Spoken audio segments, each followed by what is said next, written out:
Saad, you were at the game. What did you think about everything that happened on the court?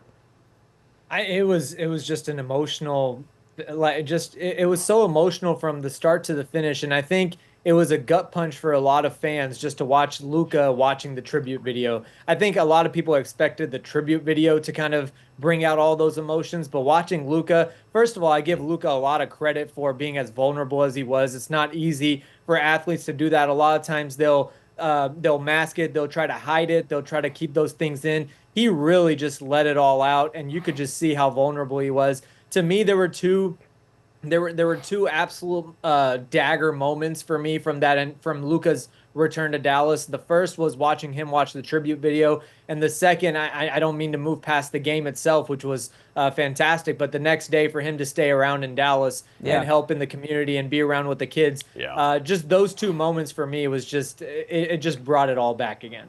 I think you're right about the fact that he allowed himself to go there, because he knew coming into the day how emotional he was going to be, how much this was going to impact him. He could have shut down. He could have gone towel over his head and tried not to watch the tribute video, or try to kind of be blinders on and just kind of stare straight forward and not let himself go there emotionally.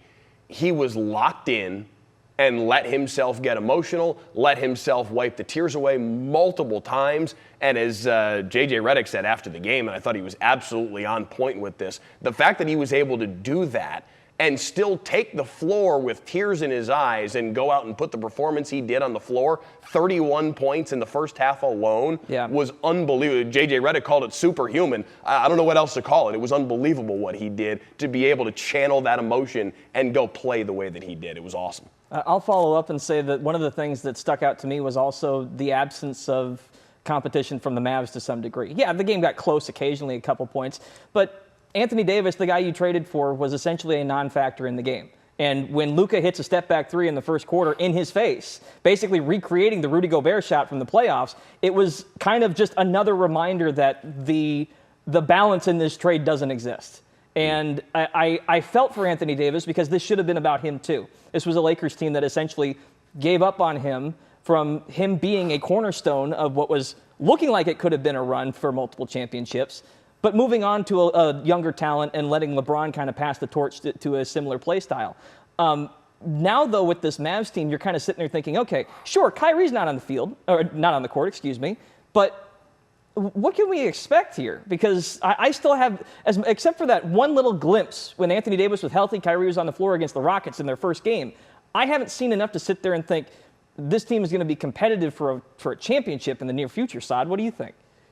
Yeah, you're totally right, Andrew. And you asked what that being there in that arena meant on that day. I was there 6 years prior, sitting courtside when Dirk played his last game at the AAC, and Luka was 20 years old. And there was a lot of these same things where I think Jamal Crawford dropped the quietest 50-piece you'll ever see in NBA history, and Dirk was doing his thing, and Luka was just a young guy playing alongside Dirk, and none of the stuff that happened on the court really mattered. It was all about the hope and everything that this franchise was going towards going into the next year. And I felt the complete opposite. It really didn't matter if the Mavericks won or lost. It didn't matter if they made it competitive or not.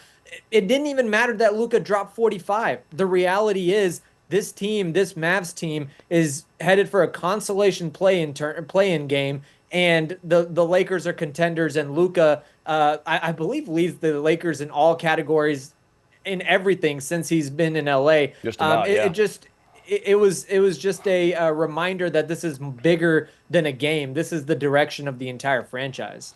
I do think that there is a pathway for the Mavs to be good in the future. It's not this season. It's not happening. To your point, it's probably a one and done in the play, and even if they win their way to the 8th seed, they're a sacrificial lamb for OKC.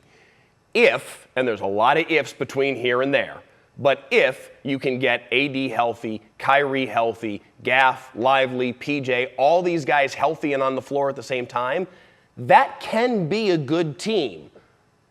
I don't know for how long, if that window's a year, if that window's 2 years. There's a window of time where this trade can look for a moment a little bit almost even.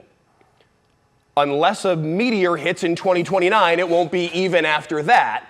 But but the ifs that have to connect to even get to that point at some point 10, 11 months from now, we'll see if it ever actually materializes. I have my doubts. Yeah, that's putting it lightly. And also Jason Kidd's comments, which I'm sure we'll get into later in the show. But go ahead, Saad. Oh, boy. Well, I just want to say, Mike, one other thing that we saw that day is this is bigger than whatever the results on the court are.